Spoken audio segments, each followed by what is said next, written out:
Ahí, listo. Ahí estamos grabando. Bueno, chicos, vamos entonces con la segunda clase del módulo 1 que abarca lo que son las vías de administración de fármacos y las formas farmacéuticas en una primera parte. En la segunda parte de esta segunda clase vamos a estar hablando de lo que es el sistema nervioso y el sistema osteomioarticular. Vamos a iniciar entonces con lo que son las vías de administración de medicamentos. Fíjense, ¿a qué se llama vía de administración? Las vías de administración van a estar representados por cualquier punto de entrada del medicamento hacia el organismo y que ese punto de entrada represente un buen camino para que ese medicamento alcance su sitio de acción. Entre las vías de administración tenemos la vía oral, es una de las más usadas, la vía sublingual, que es debajo de la lengua, la vía tópica, que es a través de la piel o de alguna mucosa, y la vía parenteral, que es a través de los vasos sanguíneos o los músculos. Dentro de la vía tópica vamos a tener la piel, que es la vía dérmica. Luego tenemos las instilaciones o irrigaciones, que es la vía de administración a través de algún orificio de nuestro cuerpo, sea los ojos, sea la nariz, sea el recto, sea la vagina, sea el oído, etc. Y tenemos la vía parenteral, que es cuando administramos el medicamento mediante una inyección. Puede ser intradérmica, cuando va debajo entre la piel y el tejido subcutáneo, la inyección subcutánea, la inyección intramuscular y la inyección intravenosa que va directamente dentro de la vena.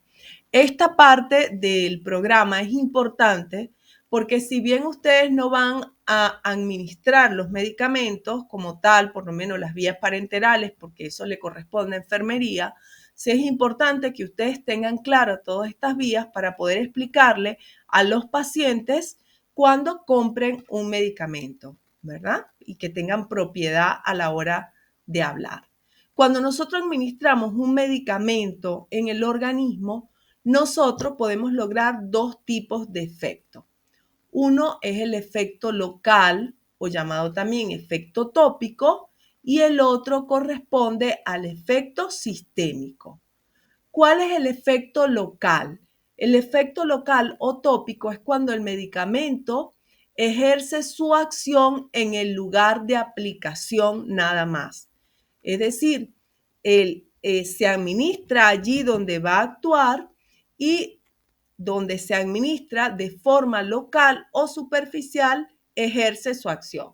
Por ejemplo, un efecto local es que a mí me duele un pie, tengo supónganse una tendinitis allí, me coloco un antiinflamatorio en crema y ese antiinflamatorio solo va a ejercer acción allí, en la zona del pie donde me coloqué la crema, el gel o el ungüento.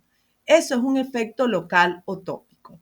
Por otro lado, tengo un efecto sistémico que ocurre cuando los medicamentos o el medicamento cuando se absorbe, llega a todo el torrente sanguíneo, se distribuye a través de todo nuestro organismo hasta llegar a su sitio de acción. Supónganse, me duele el pie, pero tomo por vía oral un antiinflamatorio en el estómago, el antiinflamatorio se absorbe, pasa al torrente sanguíneo, a través del torrente sanguíneo se distribuye por todo el organismo y en esa distribución llega hasta el sitio de acción. Esos son los dos tipos de efectos que puedo tener. Vamos a clasificar también las vías de administración en vías de administración externas o tópicas, las internas y las percutáneas. Dentro de las vías de administración externa tenemos las que se administran a través de la piel, las que se administran a través de las mucosas nasales, bucal, vaginal, a través de la mucosa del ojo y a través del oído.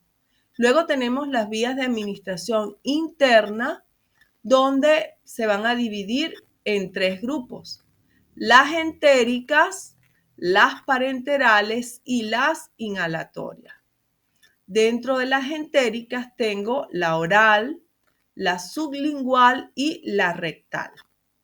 Dentro de las parenterales, que son las que se administran mediante inyecciones, tengo las intravasculares, que son las que van directamente a los vasos sanguíneos, como la vía endovenosa dentro de la vena, la vía intraarterial dentro de la arteria y la vía intracardíaca, que es dentro del corazón, de los vasos sanguíneos del corazón.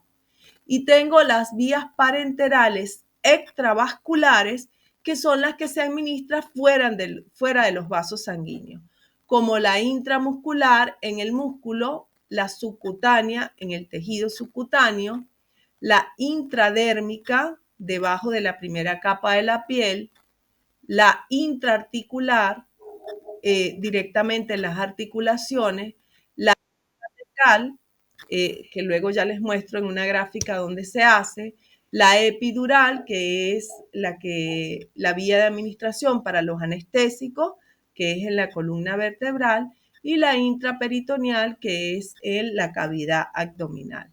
Todas estas vías extravasculares, si bien se administran mediante una inyección, no llegan directamente a los sanguíneos, sino llegan a algún espacio que está dentro del organismo, pero fuera de los vasos sanguíneos. Dentro de las vías internas también tengo la vía inhalatoria, que es a través del sistema respiratorio. Y otro grupo pertenece a las vías percutáneas, que son las que se administran a través de la piel y pueden ejercer su efecto directamente allí o en otro sitio del organismo. Vamos a empezar a estudiar las vías de administración externas, que son las llamadas también tópicas. Recordemos que ahí tenemos la piel, las mucosas y los oídos. En las vías de administración externa o tópicas, el medicamento se va a aplicar directamente sobre la piel o las mucosas. Todos los medicamentos que se administren a través de la piel o las mucosas van a tener un efecto local, es decir, un efecto allí en el sitio de aplicación. ¿Cuáles son las ventajas de este tipo de vía de administración? La principal ventaja es que es una vía de administración cómoda y sencilla, porque no produce dolor ni ansiedad en el paciente. Y también que va a tener una acción directa sobre el área afectada. Los inconvenientes están representados por el hecho de que tiene muy poca acción en capas profundas de la piel.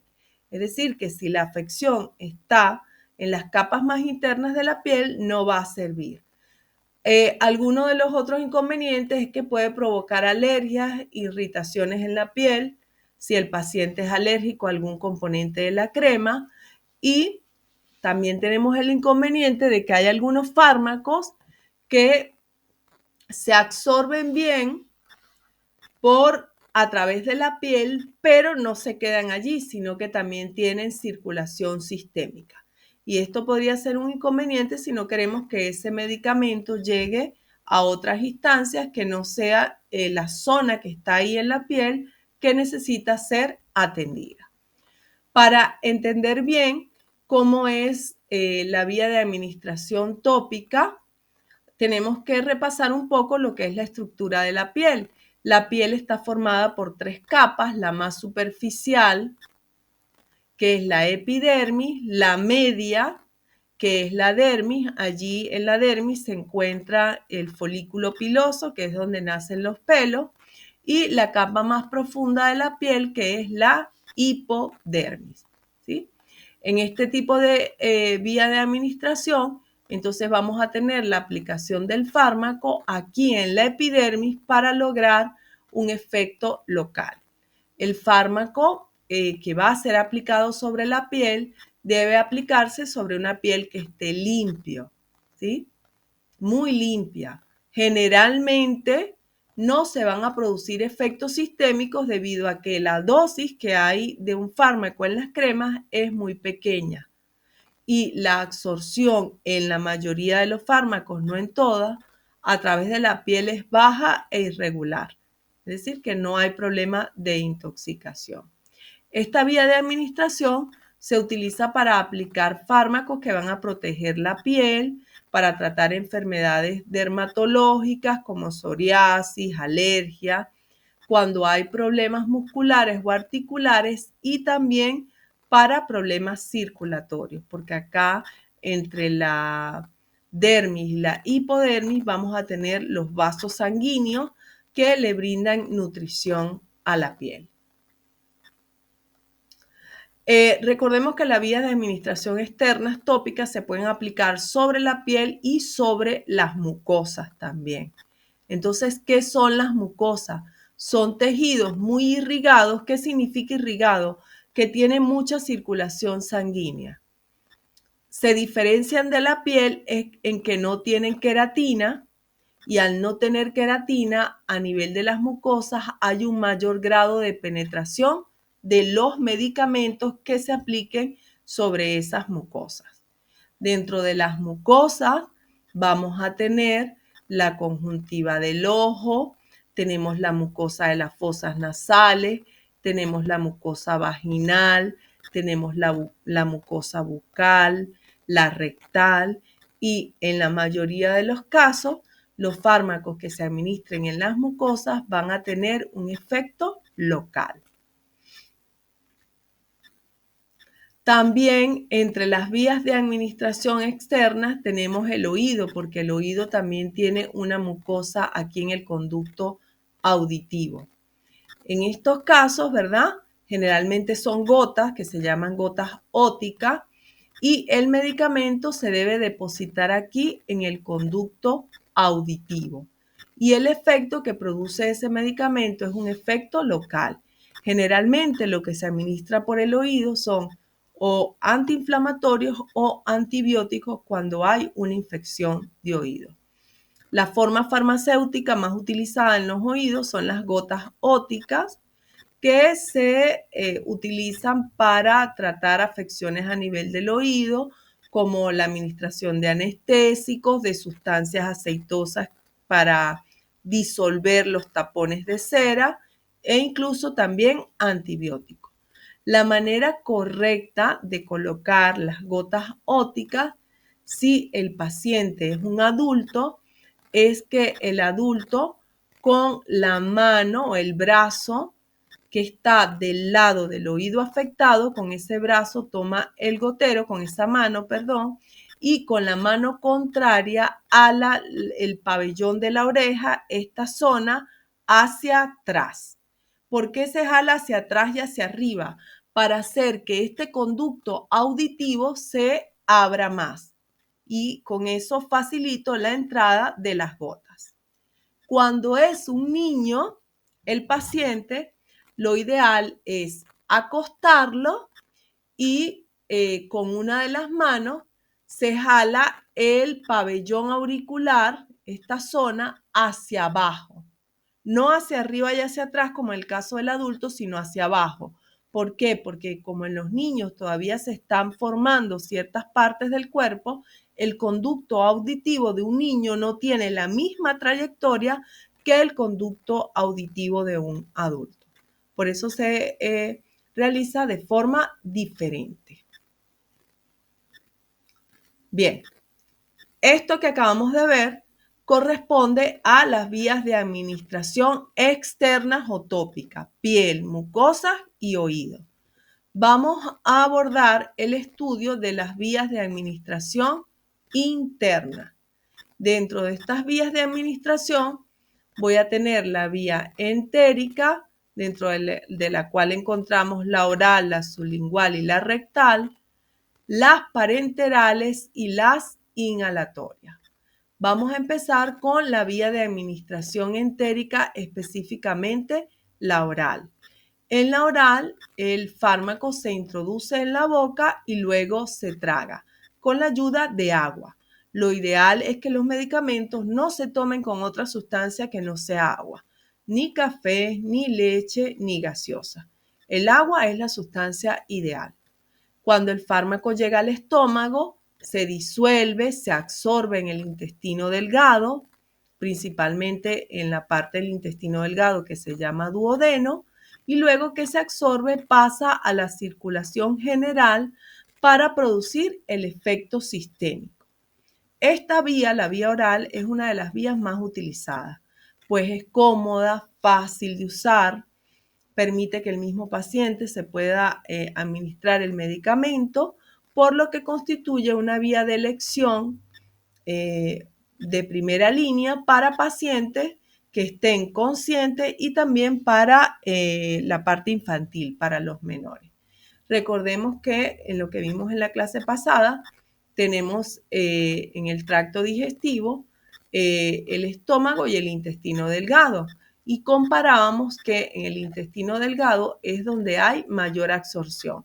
¿Por qué? Porque es muy largo, tiene casi 7 metros y eso representa una zona de absorción bastante alta, o sea, bastante eficiente. Mientras que el estómago, al ser más pequeño, tiene menor absorción. ¿Cuáles son las ventajas de las vías de administración oral?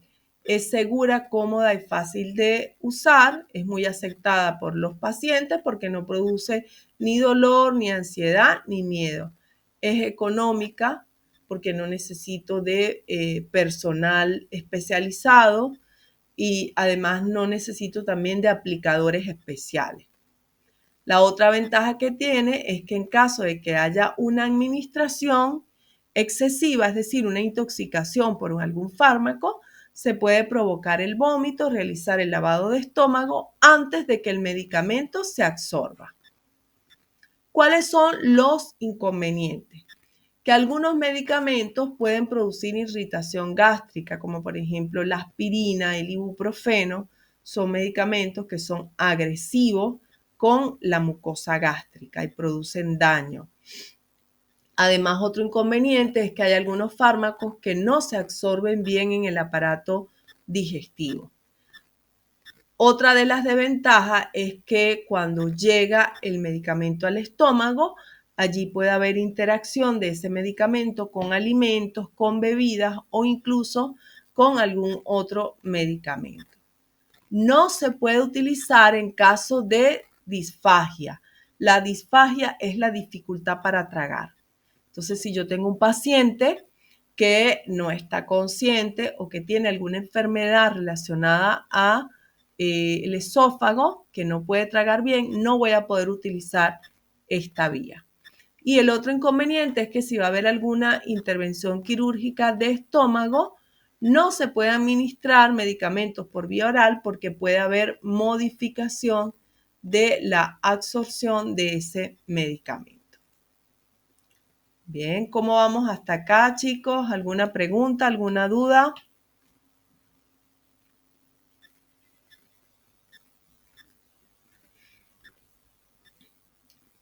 ¿No? Bien, continuamos. Hay otra vía de administración interna que también es entérica, que es la vía sublingual, donde el medicamento se deposita debajo de la lengua. Allí debajo de la lengua se disuelve y se absorbe. Una de las principales ventajas de esta vía es que el efecto del fármaco aparece con mucha rapidez.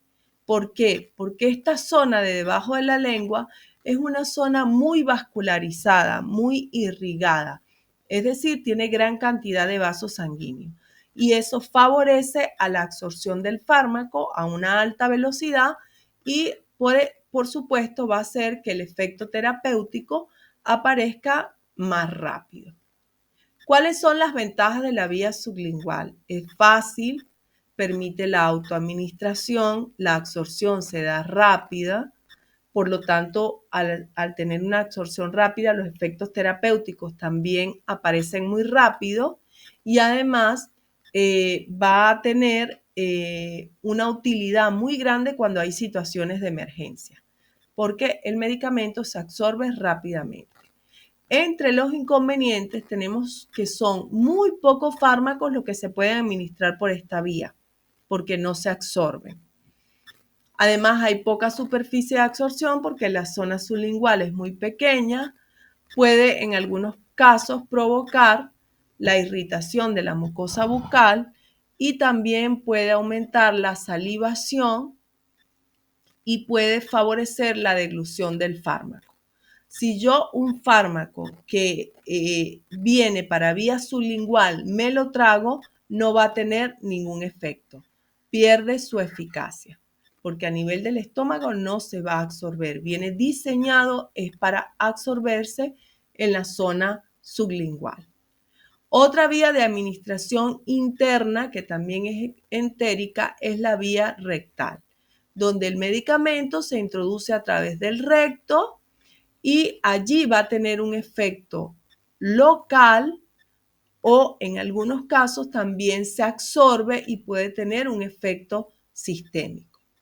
La vía rectal es una vía muy utilizada para lactantes, para niños muy pequeños, bebés. Y también se utiliza cuando por alguna razón la vía oral está contraindicada. Por ejemplo, si el paciente tiene mucho vómito, si tengo un paciente inconsciente, si tiene dificultades para tragar o si tiene dolor al tragar. Entonces, en esos casos está contraindicada la vía oral y se utiliza la vía rectal. Las formas farmacéuticas que se pueden administrar por el recto son supositorios, espumas y formas farmacéuticas líquidas como los enemas. ¿Cuáles son las ventajas de la vía de administración rectal? Que no es dolorosa, hay una absorción, muy rápida y que sirve cuando está contraindicada la vía oral. ¿Cuáles son los inconvenientes? Por supuesto, es una vía que es incómoda para el paciente y molesta, genera ansiedad. La absorción del medicamento es irregular y algunas veces incompleta. No se puede utilizar si el paciente tiene diarrea. Tampoco se puede utilizar o no es recomendable si el paciente tiene fisuras anales o tiene problemas de hemorroides. Y otro inconveniente es que hay algunos fármacos que se administran por esta vía y pueden generar bien sea estreñimiento o diarrea. Seguimos con las vías de administración internas, pero ahora vamos a pasar a las parenterales. Ya vimos todas las entéricas que son la oral, la sublingual y la rectal. Vamos a pasar a las parenterales. Dentro de las parenterales tenemos la vía intravascular y la vía extravascular. Vamos a iniciar entonces con las parenterales. En este tipo de vías, el fármaco se va a administrar a través de una inyección con aguja, a través de la piel, en las mucosas o directamente en un vaso sanguíneo. La forma farmacéutica que se utiliza para este tipo de administración es la solución, es decir, el fármaco que se va a administrar debe estar en solución y esto va a permitir que ingrese rápidamente al torrente circulatorio.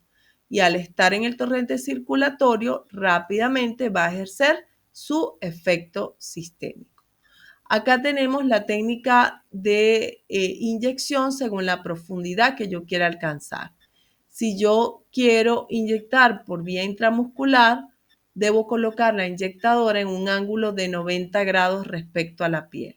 Aquí está el ángulo de 90 grados. Si es subcutánea, un ángulo menor de 45 grados. Si es endovenoso, debo tener un ángulo más pequeñito de 25 grados aproximadamente, lo vemos acá. Y si es intradérmica, un ángulo más pequeño de aproximadamente entre 10 y 15 grados.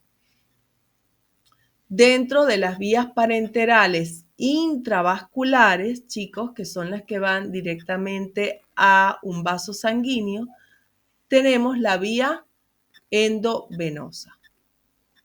En la vía endovenosa, el medicamento se va a inyectar directamente a la circulación a través de una vena, como vemos acá. Es la vía de administración que produce la respuesta más rápida. ¿Por qué? Porque allí el fármaco no tiene ni que disolverse, ni que absorberse, ni desintegrarse, nada. El fármaco ya está disuelto y va directamente a la vía sanguínea, es decir, a la vía endovenosa. Es una vía que se utiliza en situaciones de urgencia. ¿Ok? Es una vía que se utiliza sobre todo para la administración de medicamentos, para la administración de suero e incluso también para la nutrición parenteral. ¿Ok? Seguimos acá. Fíjense que dentro de lo que es la vía de administración endovenosa, que es intravascular, yo tengo dos tipos de administración, es decir, dos tipos de inyección. Una es la inyección directa o en bolo y otra es la perfusión intravenosa. La inyección directa o en bolo es cuando se administra una única dosis del medicamento directamente en la vena, como vemos acá, directamente en la zona de punción.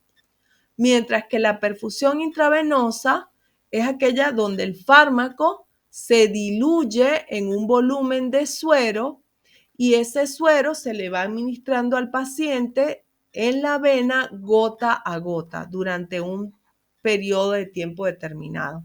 Por ejemplo, puede que un suero dure 6 horas y en esas 6 horas, de gotica en gotica, el paciente va recibiendo el fármaco.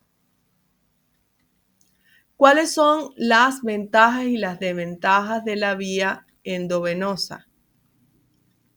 Dentro de las ventajas, tengo que es una vía rápida que me permite usarla en situaciones de urgencia. Voy a tener una dosis muy exacta porque lo que yo le administre al paciente es lo que va a recibir y voy a tener una absorción muy completa.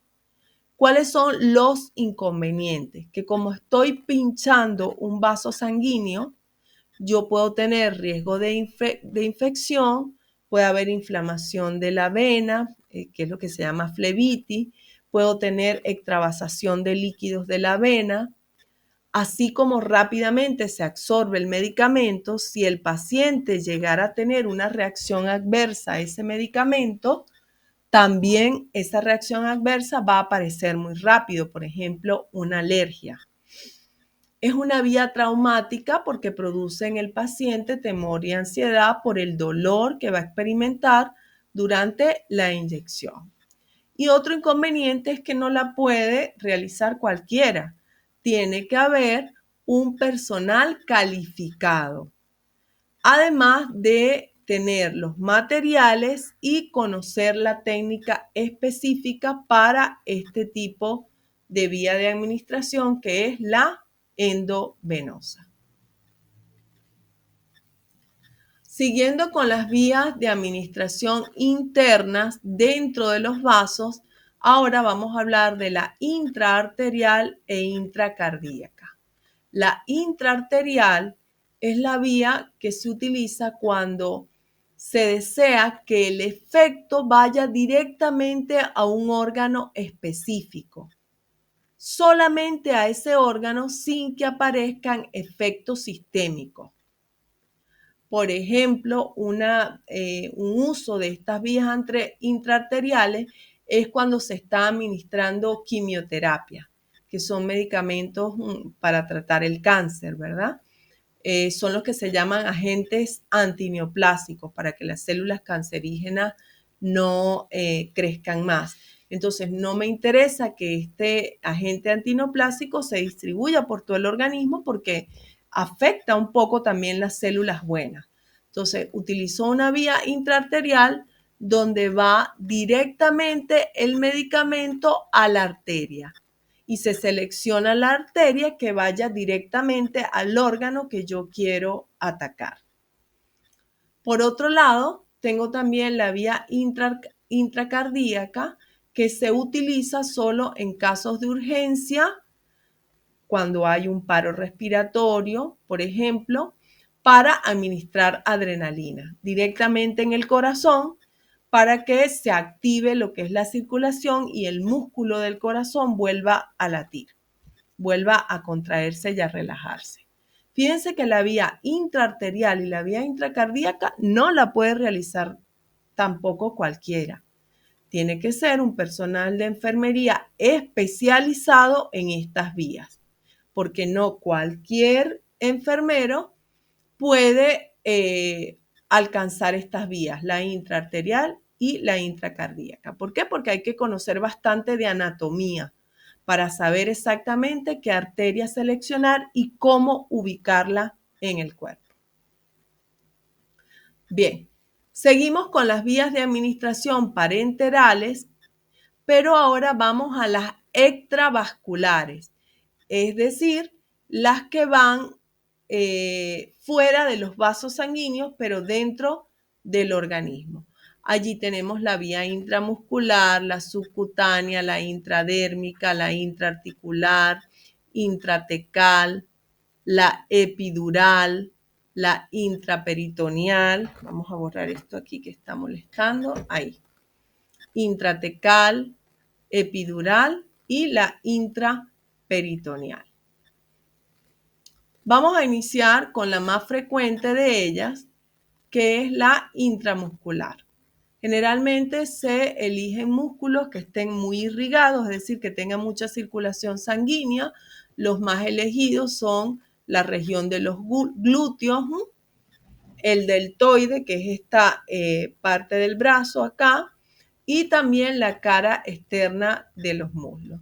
Para la inyección intramuscular debe colocarse la inyectadora en un ángulo de 90 grados con respecto a la superficie de la piel. Esta vía de administración se utiliza cuando no es posible la administración del fármaco por alguna otra vía. Es una vía dolorosa y que necesita de personal calificado para poder administrar el medicamento. Luego de la intramuscular tengo la vía subcutánea, que es el tejido justo que está debajo de la epidermis y debajo de la dermis.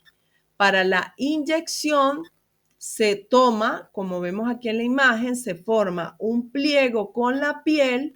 ¿Para qué? Para separar el tejido subcutáneo del músculo. Aquí abajo está el músculo.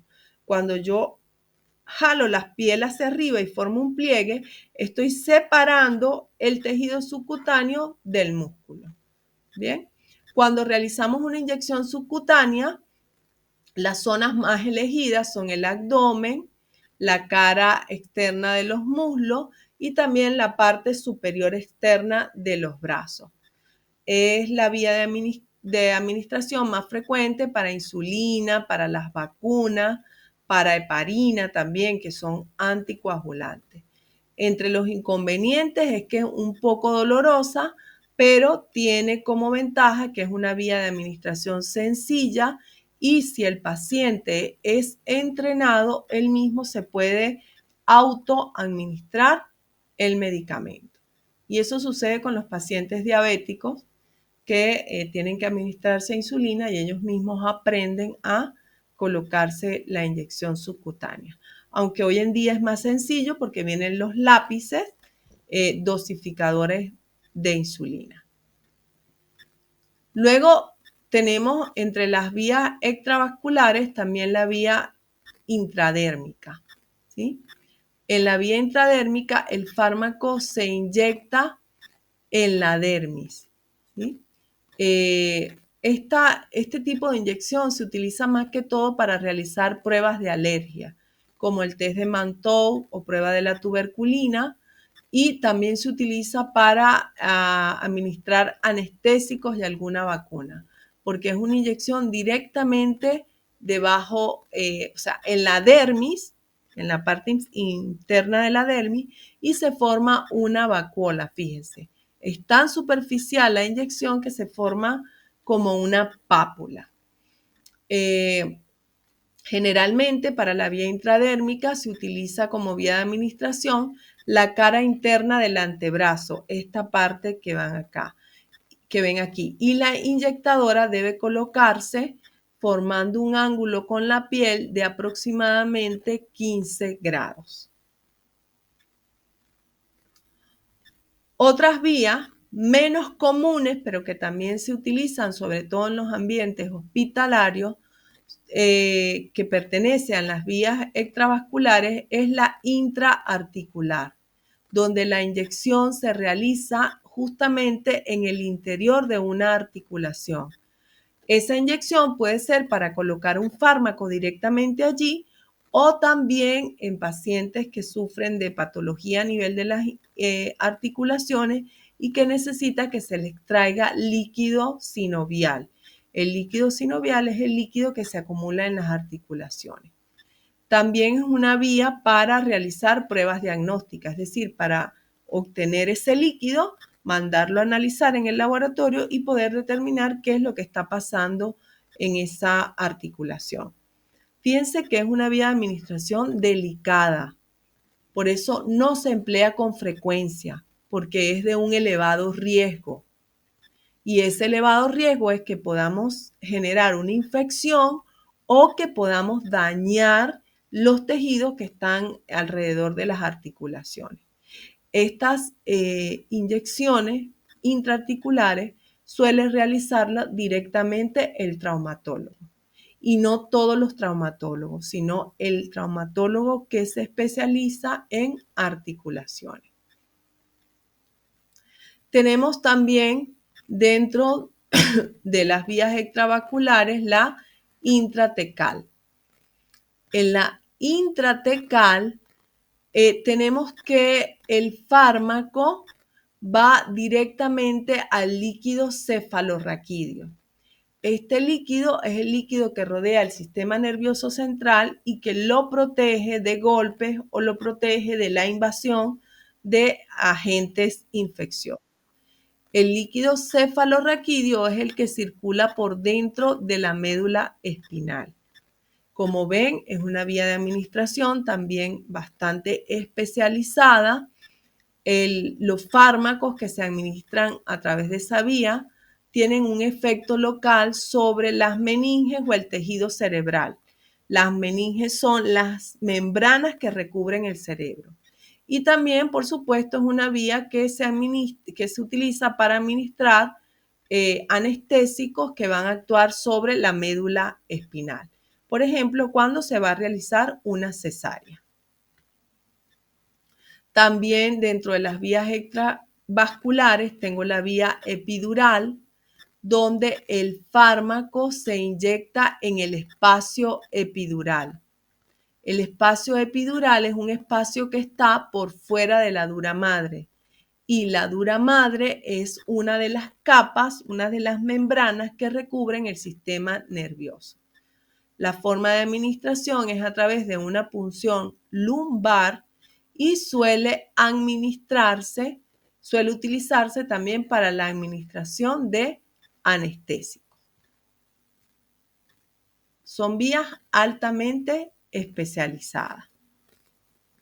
Aquí tenemos para que vean bien la diferencia entre lo que es la administración intratecal y epidural.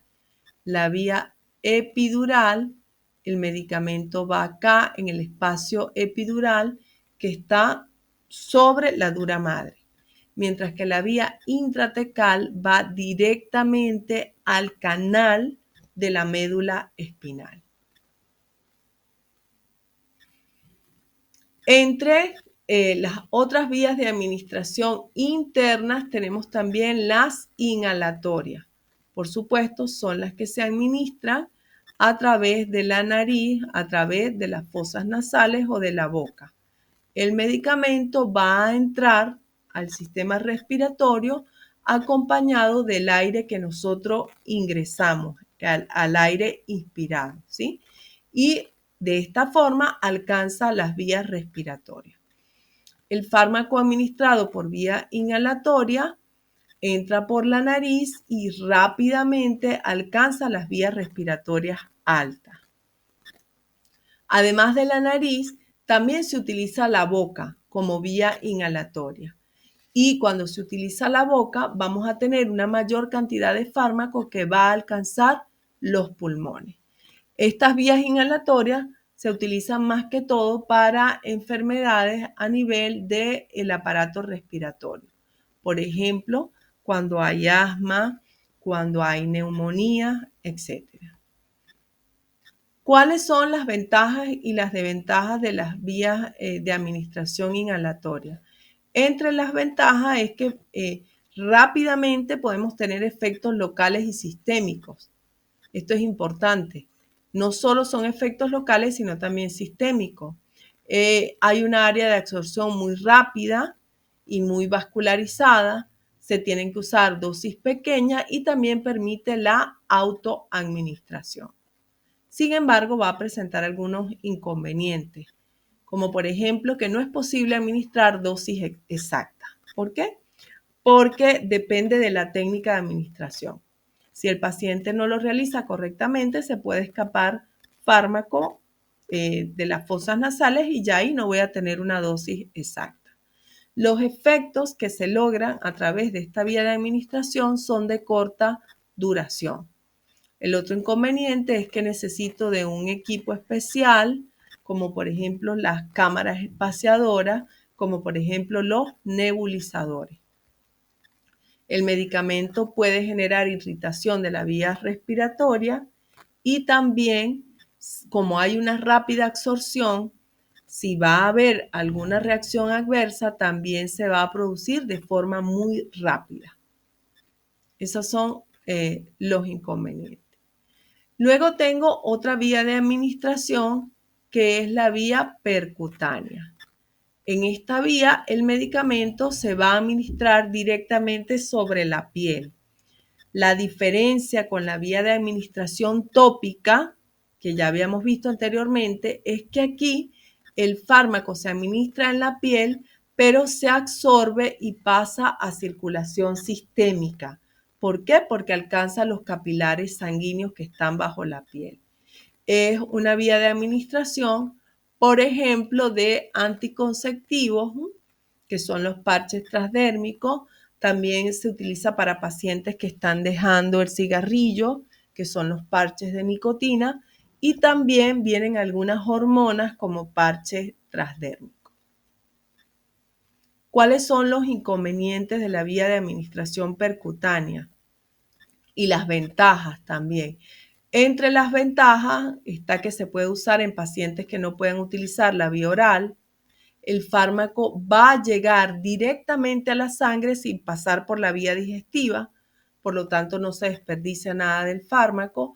Es una vía de administración muy cómoda porque una vez que se coloca el parche va liberando la dosis exacta y de forma continua y eso ayuda a que se cumpla bien el tratamiento porque no va a depender del paciente, de que se le olvide, de que no se la tomen un día, etcétera. No, el parche va suministrando cada cierto tiempo la dosis que el paciente necesita.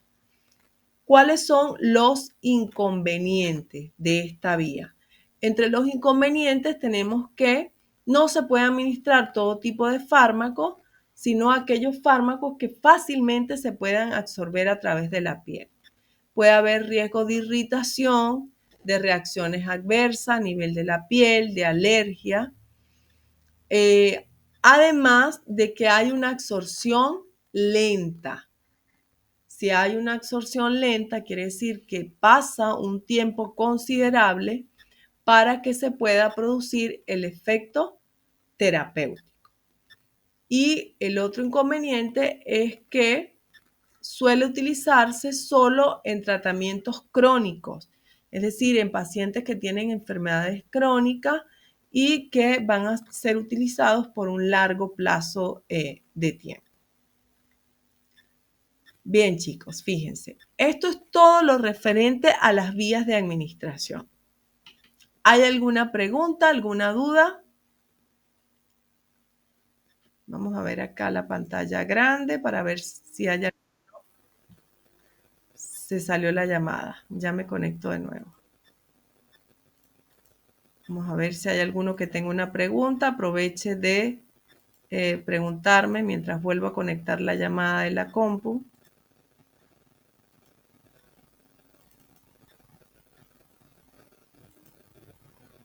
Fíjense, eso que acabamos de ver son las vías de administración. Ahora, para poder yo utilizar esas vías de administración, los medicamentos tienen que tener una forma farmacéutica definida. Para la vía oral, a tableta, grajeas, comprimido, mientras que para la vía endovenosa puedo tener entonces soluciones. Para las vías dérmicas externas, tópicas, voy a tener entonces...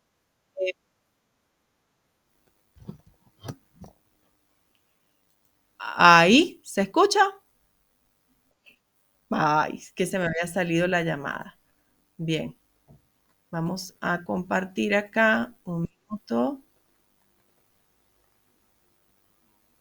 Aquí me dice Patricio, pero ahora sí escuchas, Patricio. ¿Sí? Genial. Sí, es que se me había salido la llamada. Acá verifiquemos la... Sí, sigue grabando. Bueno, les decía que para cada una de estas vías de administración, era lo que le estaba diciendo cuando no me escuchaban, eh, debe existir una forma farmacéutica específica. Por ejemplo, para la vía oral, yo necesito tabletas o necesito comprimidos o grajeas. Para la vía dérmica, necesito cremas, geles, ungüento. Para la vía óptica, necesito gotas. Todas estas maneras de presentarse los medicamentos es lo que se conoce con el nombre de forma farmacéutica. Entonces, ¿qué es una forma farmacéutica? Es la forma, ¿verdad?, en que se adaptan los principios activos para poder tener un medicamento.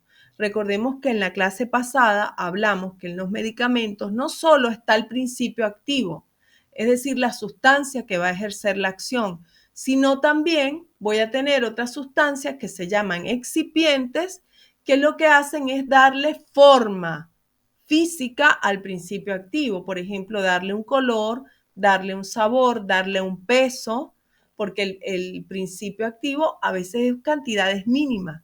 Entonces, para poder formar una tableta, debo mezclarla con otras sustancias. Y esos son los que se llaman excipientes, que no tienen acción terapéutica, solo acompañan al principio activo para poder formar un medicamento, para tener una forma farmacéutica. ¿Qué condiciones debe cumplir una forma farmacéutica para poder cumplir su misión? Primero, que sea fácil de administrar por parte del paciente, que me asegure un tratamiento con un alto índice de confiabilidad, que me asegure también que se va a presentar el efecto terapéutico, que haga que el fármaco sea más eficaz, además también que simplifique la posología. Por ejemplo, no voy a elaborar una forma farmacéutica que yo tenga que administrar cada media hora, porque hace que sea muy tedioso para el paciente. Entonces, las formas farmacéuticas se elaboran buscando que la dosis y la posología sea cómoda. Además, esa forma farmacéutica debe garantizar también que el principio activo va a llegar a un determinado órgano o tejido. Y otra cosa muy importante a nivel de la farmacia, que garantice la estabilidad del producto hasta su fecha de vencimiento. Es decir, que garantice que él va a mantener todas sus propiedades intactas hasta que llegue por lo menos a la fecha de vencimiento. Acá tenemos un esquema resumen de la forma farmacéutica. Las formas farmacéuticas se pueden clasificar en formas farmacéuticas sólidas, semisólidas, líquidas y gaseosas. Vamos a poner un color que permita ver mejor. Dentro de las formas farmacéuticas sólidas vamos a tener los polvos, los granulados, las cápsulas, las tabletas, los comprimidos, los supositorios, los óvulos. Recordemos que dentro de las cápsulas tenemos las cápsulas duras y las cápsulas blandas. Dentro de las formas farmacéuticas semisólidas tenemos las pomadas, las pastas, las cremas, las jaleas, los emplastos. Dentro de las formas farmacéuticas líquidas vamos a tener los inyectables, los jarabes, los que son emulsiones, las suspensiones y los colirios que se aplican en los ojos. Y también las óticas, las que son para los oídos. Y entre las formas farmacéuticas gaseosas tenemos los inhaladores y los aerosoles. Aquí tenemos una clasificación de lo que son las formas farmacéuticas sólidas. Tenemos las orales, que se administran por la boca. Dentro de las orales tengo los comprimidos, las cápsulas, las pastillas, los liofilizados, los gránulos, los polvos.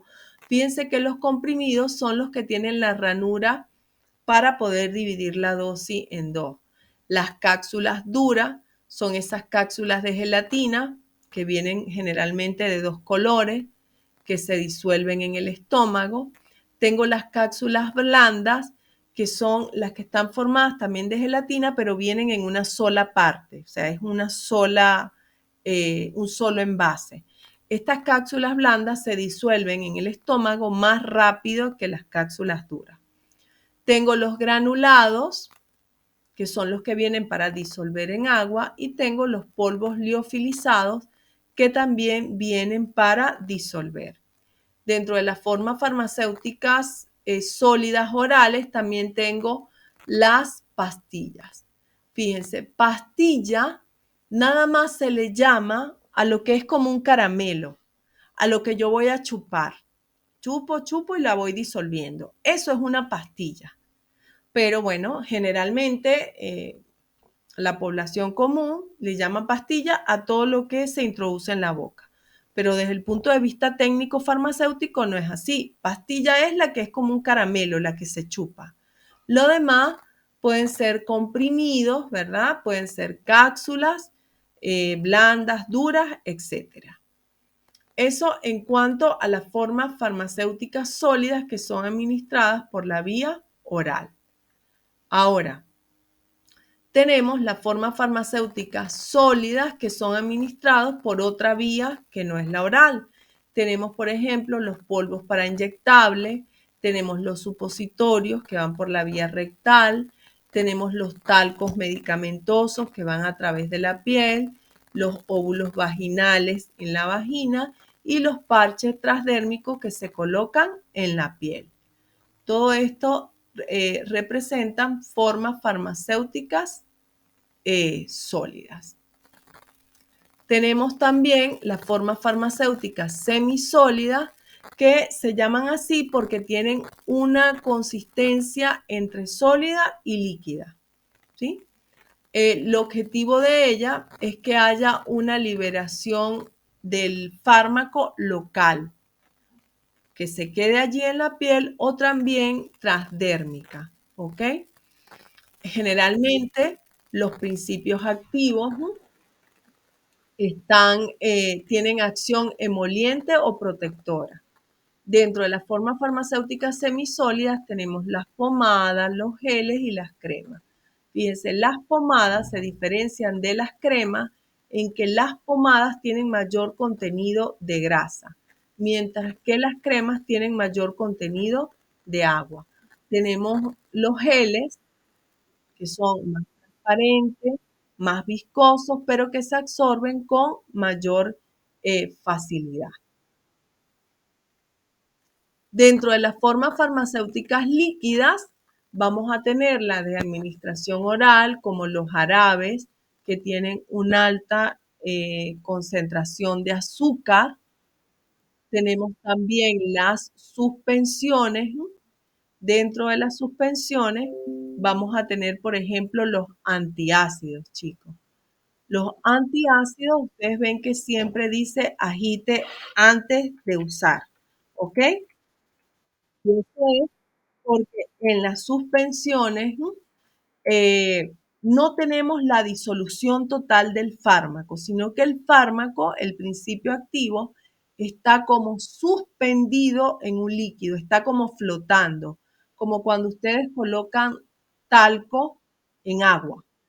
Bien, entonces, como no está solubilizado, las suspensiones, yo siempre la debo agitar antes de usar tanto los jarabes como las suspensiones vienen para administración oral.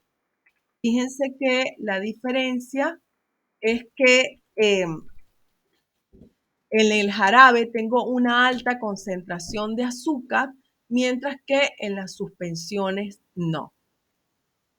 Luego también tengo las formas farmacéuticas líquidas que se administran sobre la piel, son los tópicos, como por ejemplo los colutorios, y también voy a tener emulsiones.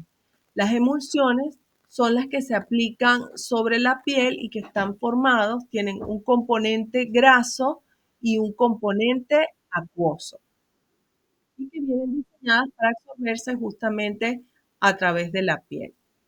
También tengo formas farmacéuticas líquidas para la administración parenteral, como por ejemplo las inyecciones, ¿verdad? Que ya vienen preparados líquidos, por ejemplo los sueros que se utilizan para la administración de ciertos fármacos. Tengo también lo que son las formas farmacéuticas gaseosas, que son las que se administran a través de las fosas nasales o de la boca. Estas formas farmacéuticas están compuestas por gases.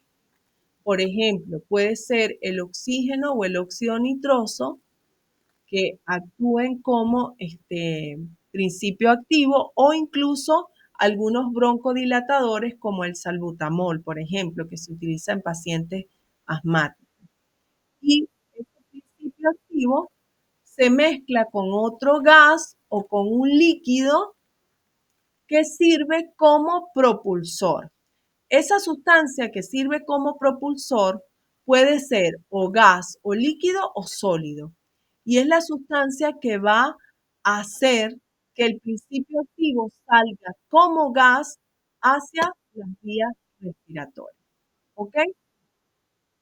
Bien, aquí vendríamos con esto sería el final de la primera parte de la segunda clase.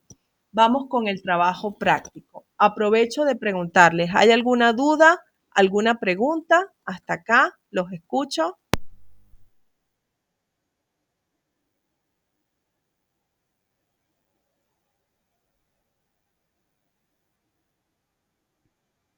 ¿Alguna duda?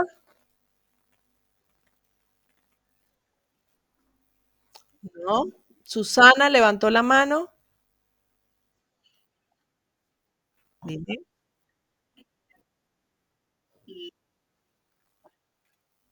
La intratecal.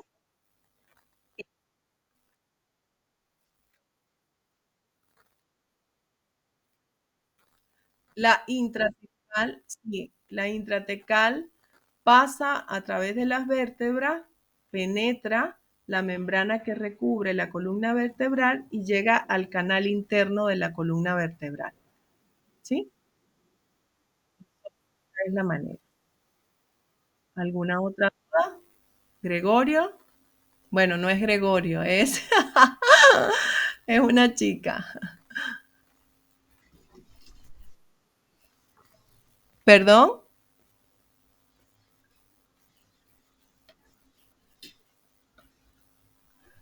Es un trabajo de todo el módulo relacionado a estas dos clases que hemos visto. ¿Sí? Bien, paso. Dime, Susana.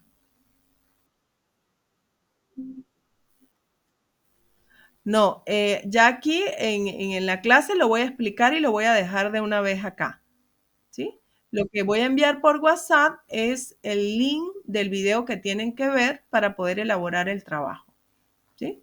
Bueno, primero explico cómo lo van a enviar. Creo que levantó la mano alguien más. Déjenme verificar. No. Dime.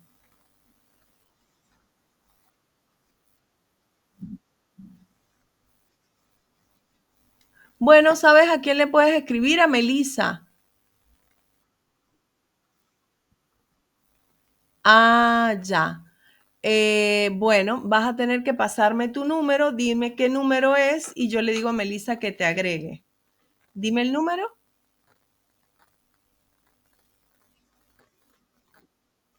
¿Perdón? Ajá, ajá, ajá. ¿Y tu nombre? ¿Tatiana qué? ¿El apellido? Ok. Yo mañana le aviso a Meli para que te incluya en el grupo. ¿Ok? Bien. Bueno, les explico el trabajo práctico. ¿Sí? Vamos acá. Fíjense. Yo les voy a mandar por el grupo el link de un video. Vamos a hacerlo de una vez para que lo tengan ahí. Déjenme hacer eso de una vez.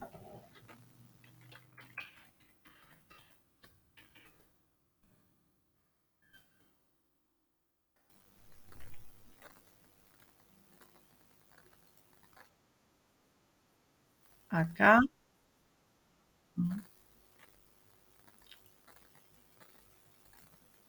Aquí. Y me voy al grupo de una vez y les envío el link. Les voy a colocar allí de una vez que ese es el link para el trabajo práctico.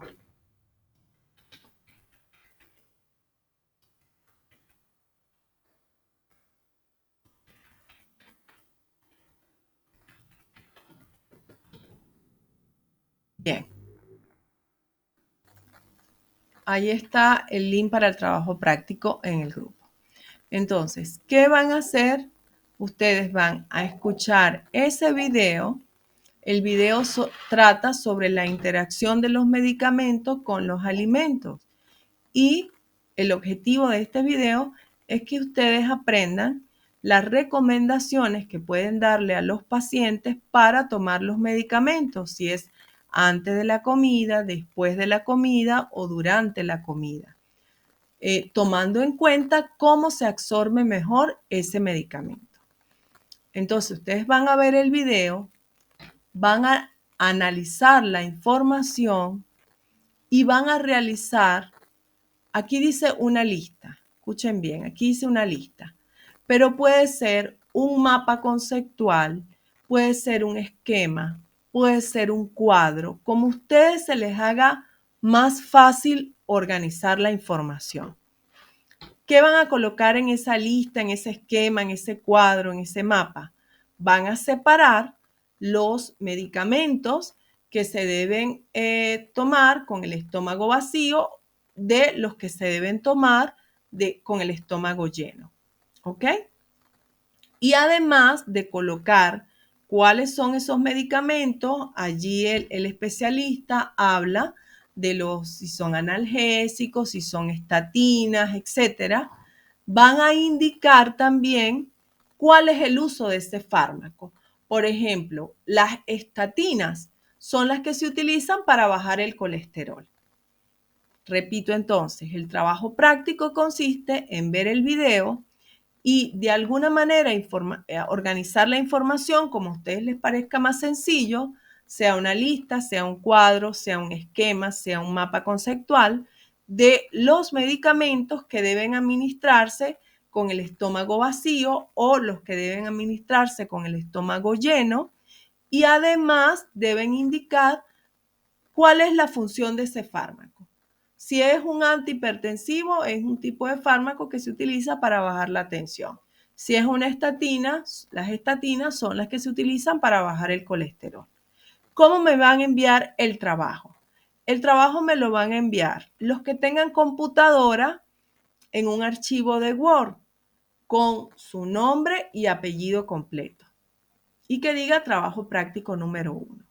Los que no tengan computadora me lo envían, lo hacen en una hoja, bien bonito, bien ordenadito, que se entienda la letra, sin errores ortográficos, y le toman una foto bien clara que me permita a mí corregir el trabajo.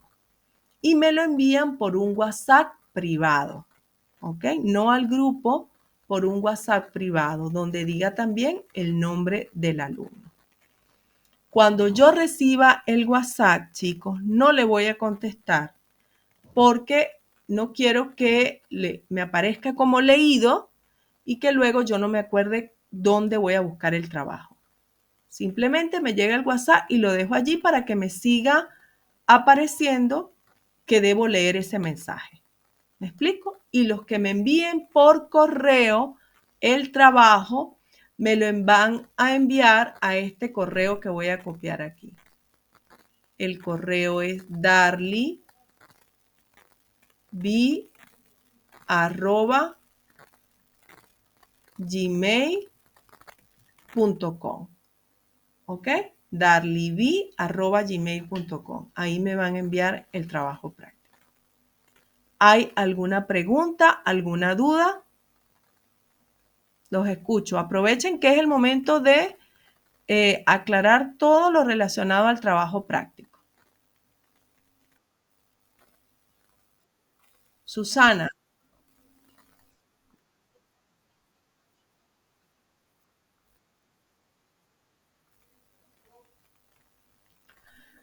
me lo pueden enviar entre el martes y el próximo martes como máximo, porque ya el martes de arriba, o sea, vamos a hablar de fecha, me lo tienen que enviar antes de el martes 28.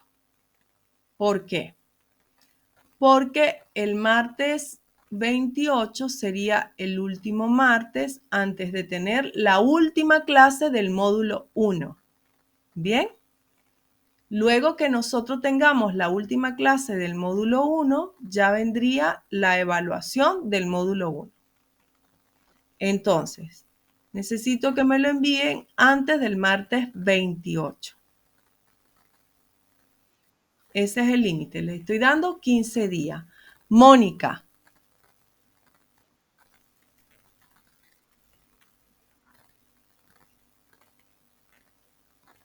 ¿el tema de qué? Te escucho muy bajito. Ah, ok. Ah, ya. La fecha.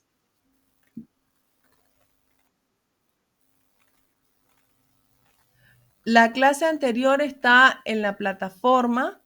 Tienes que mandarle a Melissa tus datos y ella te da la... Está en el grupo. No sé si lo viste en el grupo que está la manera como entrar a la plataforma y poder ver la clase grabada.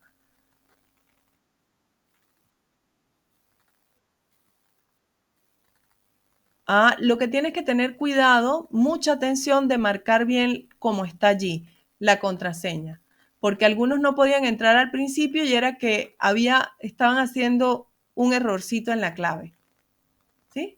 Vuelve a intentarlo varias veces teniendo mucho cuidado de las teclas que presionas y asegurarte de que de verdad estás colocando el usuario y la clave correctamente y vas a poder entrar. Ana Cecilia dice que tengo miedo. No, no, Ana, no tienes que tener miedo. Solo hacer las cosas. No es nada, ya vas a ver que no es nada del otro mundo. La idea es que ustedes aprendan y cualquier duda que tengan, cuando estén elaborando el trabajo, me preguntan. ¿Sí? Me pueden hacer consultas por WhatsApp, por mensajes privados. Claro, si estoy dando clases, estoy en el instituto, en mi trabajo, no voy a poder contestar en el momento, pero yo lo dejo ahí y en cuanto me desocupe les voy a contestar. ¿Sí? Así que, nada, atreverse a hacer las cosas, hacerlo con cariño y con emoción de que todo va a estar bien. ¿Sí? Y cualquier duda que tengan, me preguntan. Bien. ¿Alguna otra consulta en cuanto a la elaboración del trabajo? ¿No? Bien. Entonces, si no hay ninguna consulta, vámonos entonces a continuar con la segunda parte de la clase de hoy, donde vamos a hablar de cómo se clasifican los medicamentos del sistema osteoartromuscular y del sistema nervioso. Empezamos con la clasificación de los medicamentos. Fíjense, hay muchas maneras realmente de clasificar los medicamentos, muchísimas, pero nos vamos a enfocar en las de uso más amplio, que son según el código ATC.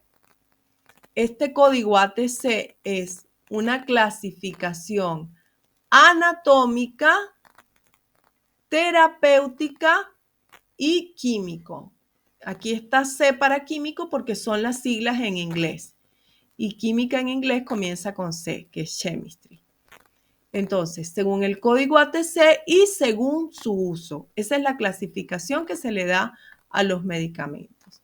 Según el código ATC, se utilizan unas letras que son los códigos para indicar el tipo de medicamento. Fíjense, por ejemplo, para la letra B corresponde a los medicamentos que actúan sobre la sangre y los formadores de sangre. Para la letra D tenemos el código para los productos dermatológicos, es decir, que se aplican sobre la piel. Para la letra R tenemos los medicamentos que se utilizan sobre el sistema respiratorio. Eso es el código ATC. Utiliza primero una letra para indicar dónde va a actuar el medicamento. Este código ATC es el código que ustedes van a conseguir en la página del Ministerio de Salud, ¿verdad? El ANMAT, donde si ustedes luego consultan este link que les estoy dejando acá y buscan los medicamentos de este lado, van a conseguir todos los códigos para cada tipo de medicamento. Fíjense, tengo los medicamentos para el tracto alimentario, los preparados estomatológicos, los preparados que se usan para la carie. Fíjense cómo tiene una letra, ¿sí? Esa letra es el código del que les estoy hablando. Pero además de la clasificación de los medicamentos sobre el código, según el código ATC, también tengo según su uso, y es el que ustedes van a utilizar en la farmacia. Sí, porque sí. Según su uso voy a tener un grupo de los analgésicos, que son los que quitan el dolor, los antiácidos y antiulcerosos, que se utilizan para disminuir la producción de ácido clorhídrico en el estómago, antialérgico para quitar las alergias, antidiarreico y laxante. Los antidiarreicos son para detener la diarrea y los laxantes más bien para inducir la diarrea porque se usan contra el estreñimiento. Los antiinfecciosos para eliminar microorganismos, virus, bacterias, hongos, etc. Los antiinflamatorios para eliminar las inflamaciones. Los antipiréticos para bajar la fiebre. Los antitusivos para quitar la tos. Y los mucolíticos para hacer que el moco sea más fluido y se pueda expulsar. Bien, esta clasificación de los medicamentos según su uso son los que ustedes van a estar trabajando constantemente en la farmacia. Fíjense, vamos a pasar ahora a un grupo muy importante de los medicamentos según su uso, que son los antiinfecciosos. Fíjense, los antiinfecciosos son los que se utilizan para tratar cualquier microorganismo. Ahora, dependiendo del microorganismo, estos antiinfecciosos van a tomar un nombre aparte. Por ejemplo, los que se utilizan frente a las bacterias se llaman antibióticos. Los que se utilizan para los hongos se llaman antifúngicos. Los que se utilizan para los virus se llaman antivirales. Y los que se utilizan para los parásitos se llaman antiparasitarios. Con estos nombres ustedes se tienen que familiarizar porque constantemente lo van a estar utilizando en la farmacia. Tenemos los antiinflamatorios, que son los que se utilizan para bajar la inflamación. Dentro de los antiinflamatorios tenemos los esteroideos o glucocorticoides, como por ejemplo la betametasona, la dexametasona. Tenemos los antiinflamatorios no esteroideos, que son los que se llaman AINE, que son de uso muy común, donde tenemos el paracetamol y el ibuprofeno, por ejemplo. Importante de esta clasificación de los medicamentos, esto que vimos acá. Que ustedes sepan si le dicen un antiinfeccioso, ¿para qué es? Un antialérgico, ¿para qué es? Un antipirético, ¿para qué es? Y así con todos, ¿ok? Al igual que los antiinfecciosos. Un antifúngico que es para hongos, un antiviral que es para virus y así sucesivamente. Eso en cuanto a la clasificación de los medicamentos según su uso. ¿Alguna duda? Antes de pasar a lo siguiente, que es el sistema osteoartromuscular.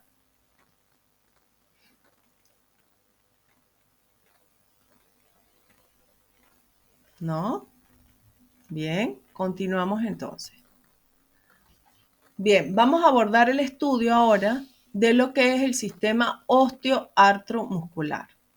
Fíjense, osteo es de hueso, artro de articulación y muscular, por supuesto, es de músculo. Entonces, el sistema osteoartromuscular es el sistema que se compone de 3 subsistemas. El sistema óseo, el sistema articular, que son todas las articulaciones, y el sistema muscular, que son todos los músculos. El sistema osteoartromuscular, chicos, es el que nos permite movernos. Los huesos tienen las articulaciones que me permiten, por ejemplo, abrir y extender y plegar un brazo. Sobre los huesos están los músculos y son los músculos los que se contraen y se relajan para que yo pueda realizar un movimiento. ¿Bien? Entonces, eso corresponde al sistema osteoartromuscular. Dime, Mónica.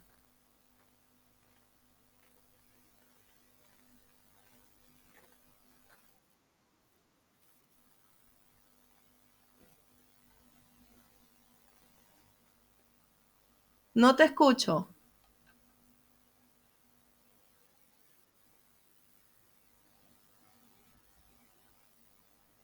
Sí, sí, eso se va a subir en PDF también, aparte de la grabación. ¿Sí? Sí, sí, no hay problema. Bien. Entonces, osteoartromuscular, huesos, articulaciones y músculo, que el conjunto de esos 3 subsistemas es lo que nos permite movernos. En cuanto a los huesos, tenemos que aprender lo general.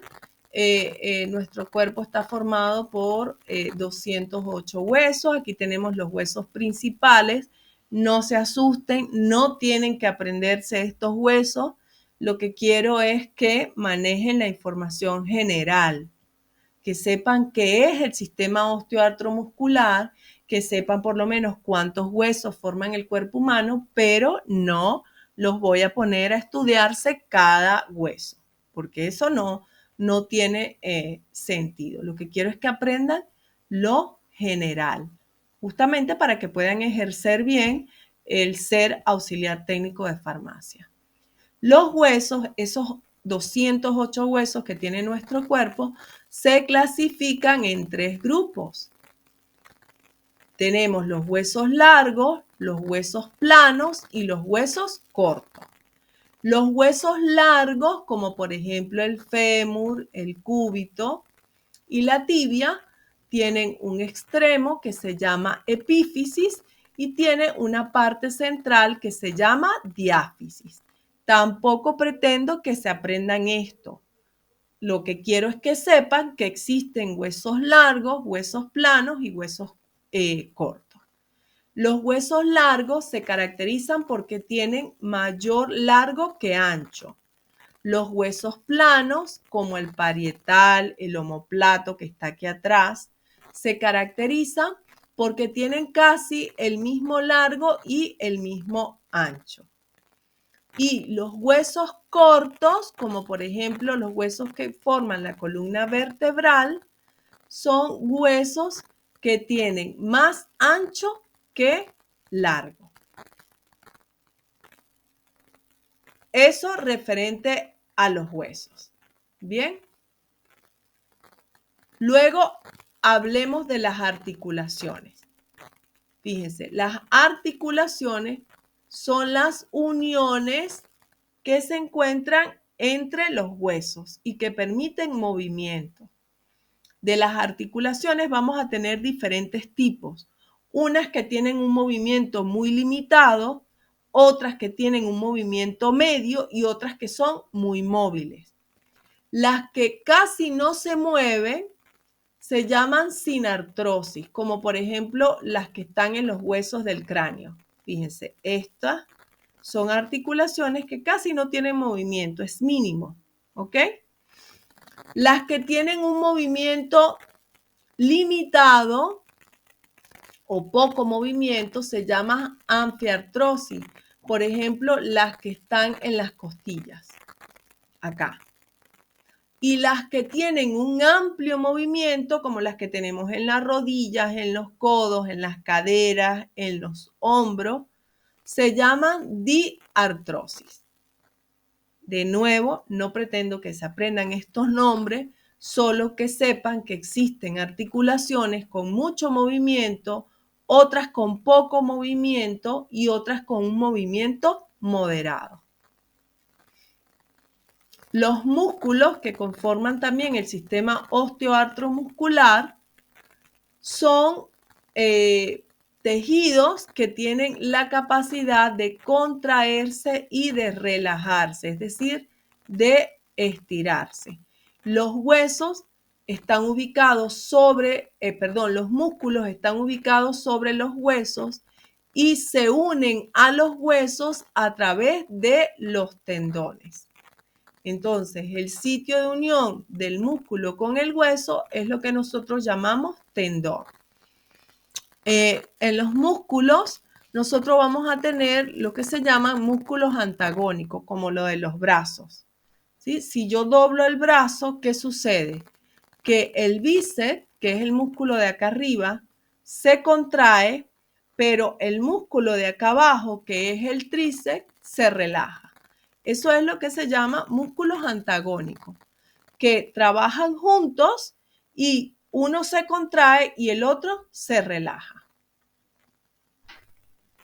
Dentro de esos músculos, nosotros vamos a tener dos tipos de músculos. Los músculos voluntarios y los músculos involuntarios. Los músculos voluntarios son aquellos músculos que nosotros podemos mover de forma consciente. Son los músculos esqueléticos, los que recubren los huesos, los que están en el abdomen, en la espalda, en los brazos, en las piernas. Yo decido conscientemente cuándo mover esos músculos. También tengo los músculos involuntarios, ¿sí? Que son los músculos de los cuales yo no puedo controlar su movimiento, sino que de eso se encarga el sistema nervioso. Ahí tenemos, por ejemplo, los músculos de la respiración, los músculos que están en el sistema digestivo, el músculo cardíaco, yo no puedo controlar cuándo los voy a contraer o los voy a relajar. De eso se encarga el sistema nervioso. Habiendo ya conocido las generalidades del sistema osteoartromuscular, vamos a ver entonces cuáles son las principales patologías que afectan a este sistema y cuáles son los medicamentos más utilizados. Tenemos en primer lugar la osteoporosis.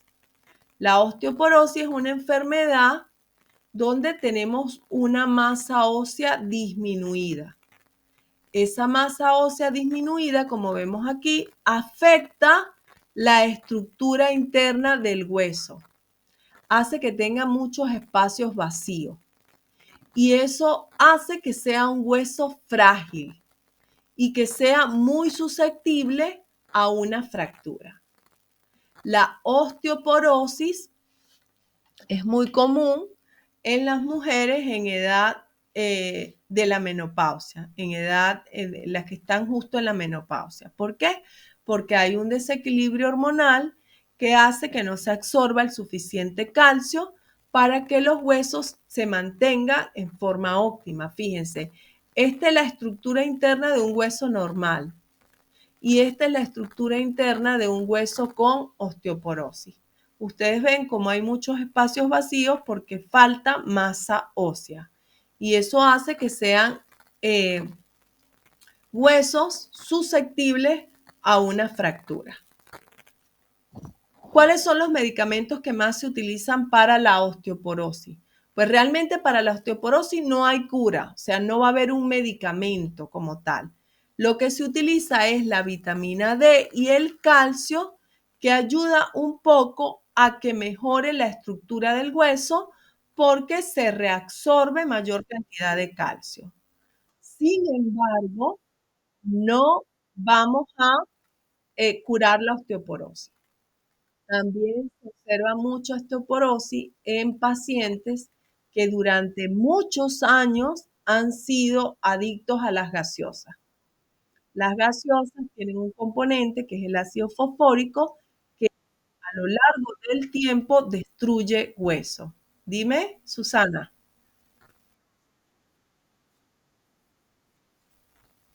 Si es por el consumo de gaseosa, evidentemente sí. O sea, si yo dejo de consumir gaseosa y la consumo solo en momentos puntuales, sí puedo prevenir la osteoporosis.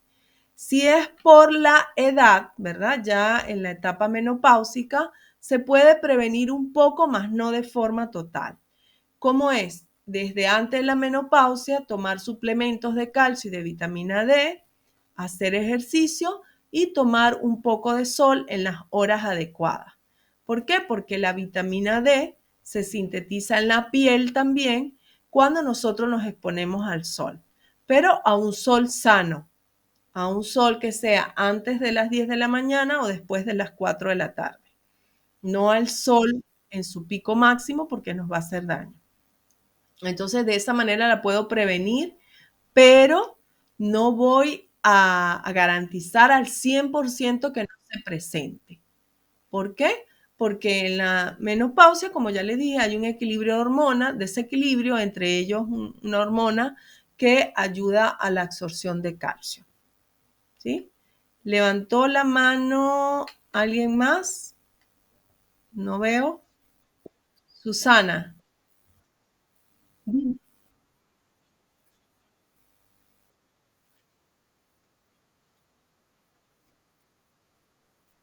No, no. Por eso lo más que se puede hacer es vitamina D y calcio, que es lo que se necesita para que se forme de nuevo tejido óseo. Sin embargo, es difícil la formación de tejido óseo, casi nula. La vitamina D y el calcio te ayudan un poquito a reestructurar, pero es muy difícil. Es muy, muy difícil.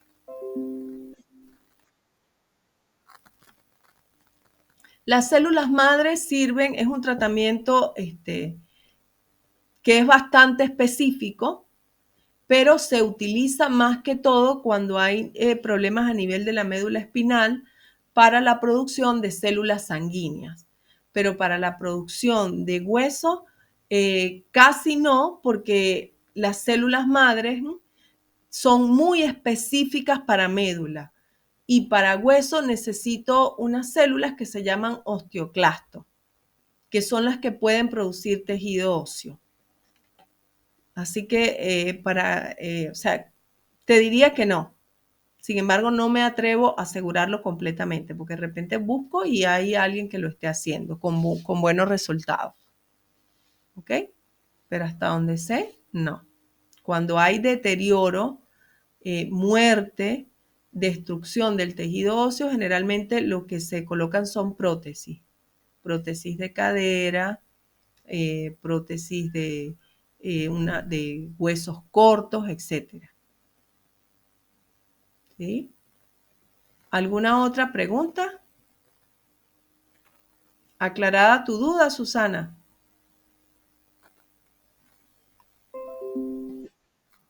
Bien.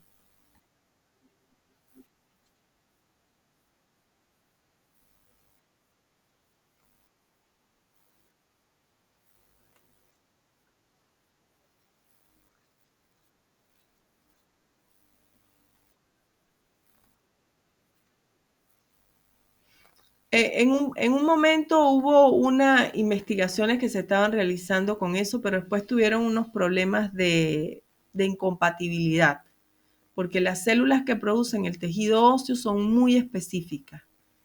Pero voy a buscar a ver, de repente hay algo ya más avanzado. Cualquier cosa, te digo la clase que viene. Cualquier cosa que lea diferente a lo que ya sé. ¿Sí? A la orden. Bien. Otra enfermedad muy frecuente a nivel del sistema osteoartromuscular es la artrosis. ¿Sí? En la artrosis vamos a tener un desgaste de la superficie de las articulaciones. Cuando se desgastan las articulaciones, entonces hay un roce directo de hueso con hueso y eso produce mucho dolor. Fíjense, aquí tenemos una articulación normal y aquí tenemos una articulación con artrosis. Hay destrucción de la articulación y eso produce el roce directo de hueso con hueso, lo que genera inflamación y dolor. El tratamiento que se utiliza para este tipo de enfermedad va a estar compuesto por AINES, es decir, antiinflamatorios no esteroideos, como por ejemplo el meloxicam, el piroxicam, el etorococit. Tenemos también el uso de suplementos de vía oral de glucosamina y condroitina. Y además, cuando se presenta inflamación en la zona afectada, también suele el médico recetar corticoides sistémicos, como por ejemplo la dexametasona, la prednisona, que contribuyen al proceso de desinflamación. Fíjense que todos estos tratamientos, chicos, que yo les estoy dando para las patologías, no es que ustedes van a recomendarlo en la farmacia, porque esto le corresponde a médicos especialistas en el área. Eh, Se los doy para que ustedes tengan una ventana más amplia del uso de los medicamentos y por qué se utiliza en ciertas patologías.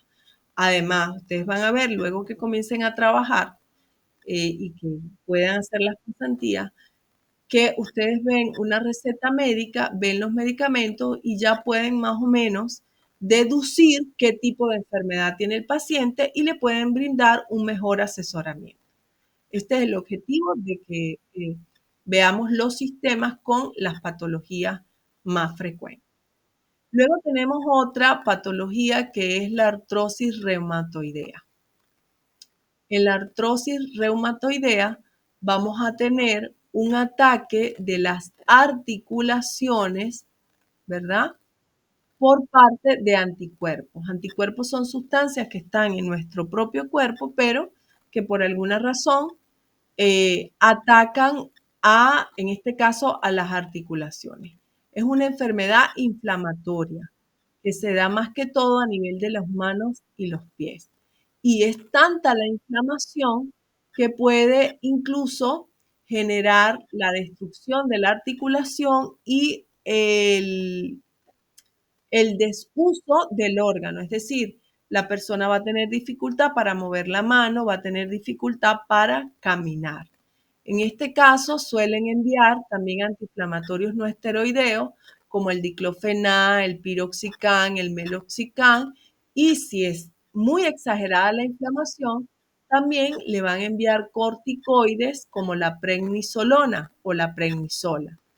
Eh, con estos corticoides deben aprender desde ya que se deben utilizar en dosis muy moderadas, porque los efectos adversos de tomar corticoides por un largo tiempo son graves. Y uno de los más graves es justamente la destrucción de los huesos, la destrucción de tejido óseo. Entonces los médicos evitan enviar corticoides por vía oral durante un largo tiempo.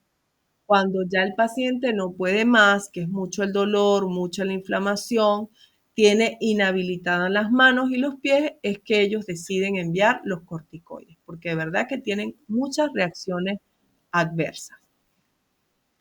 Otras patologías se dan a nivel de trastornos en la columna vertebral, como por ejemplo es la dorsalgia, la cervicalgia. La dorsalgia es cuando hay dolor aquí en la parte central de la espalda. La cervicalgia es cuando hay dolor a nivel del cuello, dolor de la cervical. Estos nombres, chicos, sí me interesa que ustedes manejen, porque estas son patologías muy frecuentes que ustedes les van a consultar en el mostrador de farmacia. Dorsalgia, dolor en la parte central de la espalda. Cervicalgia, dolor a nivel del cuello, de la cervical.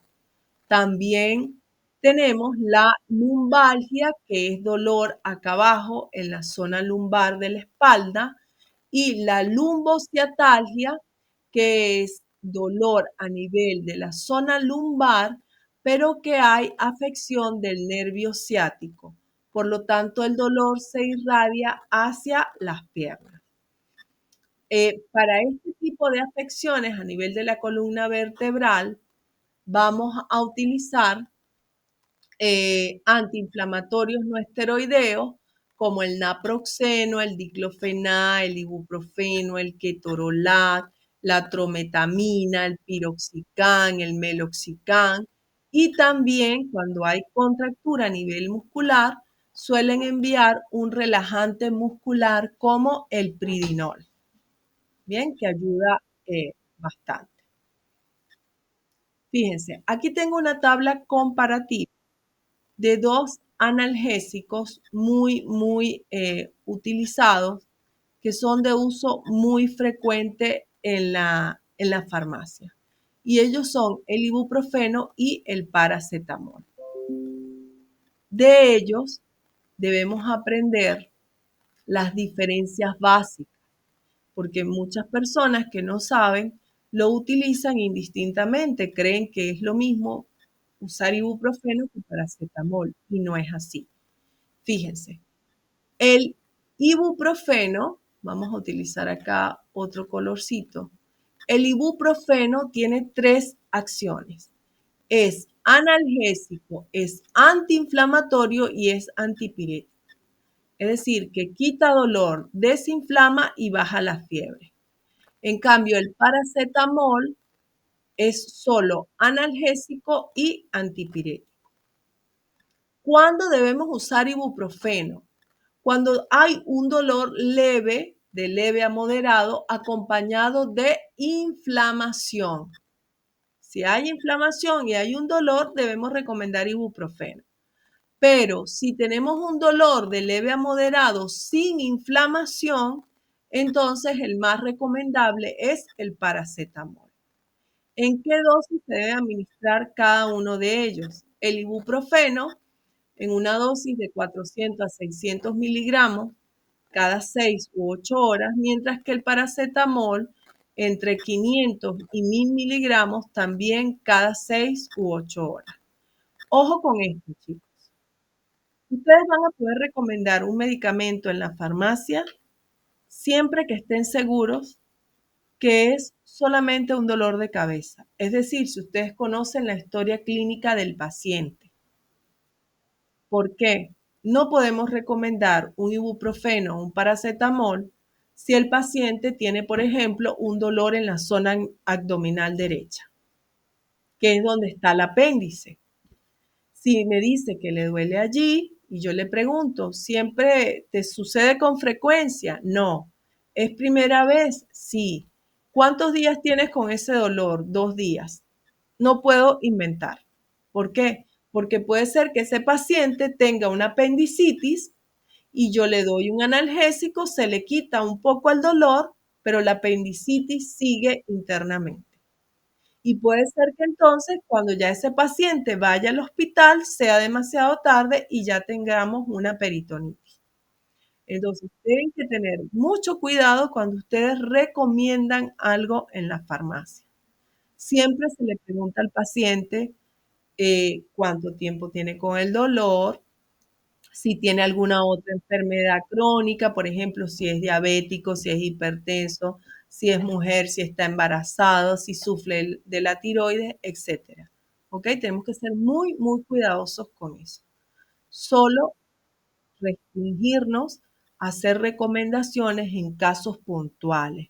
Un dolor de muela, una alergia, una indigestión, porque podemos cometer un error sin querer. Fíjense, el ibuprofeno no debe ser jamás consumido por pacientes que sean hipertensos ni diabéticos. ¿Por qué? Porque el ibuprofeno se metaboliza a nivel renal y los pacientes hipertensos y diabéticos tienden a tener daño renal. Entonces, si ya tienen daño renal y yo le envío ibuprofeno, puedo causar mayor daño renal. En cambio, el paracetamol sí puede ser consumido por hipertensos y diabéticos, aunque debemos considerar lo siguiente: el paracetamol interfiere en la medición de los niveles de glucosa y me puede generar falsos positivos. ¿Qué significa eso? Que el glucómetro, si el paciente está tomando paracetamol, puede arrojar valores más altos de glucosa que los que verdaderamente tiene el paciente. Entonces, el paracetamol sí para hipertensos, sí para diabéticos, pero tomando en cuenta que el glucómetro me puede dar falsos positivos. El ibuprofeno es muy agresivo con la mucosa gástrica. Por lo tanto, se recomienda siempre tomar junto con los alimentos para disminuir las molestias gastrointestinales. El paracetamol no presenta efectos gastrointestinales, no es agresivo con la mucosa del estómago. Sin embargo, se recomienda tomarlo separado de las comidas. ¿Por qué? Porque los alimentos retrasan la absorción a nivel estomacal del paracetamol. El ibuprofeno se metaboliza a nivel de riñón, por lo que no debe administrarse a pacientes que tengan nefropatías, es decir, pacientes que tengan daño renal. Mientras que el paracetamol se metaboliza en el hígado y entonces no debo administrárselo a pacientes que tengan insuficiencia hepática o pacientes que tengan alguna otra enfermedad a nivel del hígado. Bien, estas instrucciones, estas diferencias respecto a lo que es el ibuprofeno y el paracetamol, sí deben manejarlas. Deben saberlos y se va a preguntar en la evaluación, porque son de uso muy común y la gente llega a comprarlos muchísimo. Bien, chicos, fíjense, llegamos hasta acá con la clase de hoy. Nos faltaría ver sistema nervioso, que es un poquito, pero bueno, me quedo para la clase siguiente. ¿Sí? ¿Tienen alguna duda? Voy a detener la grabación acá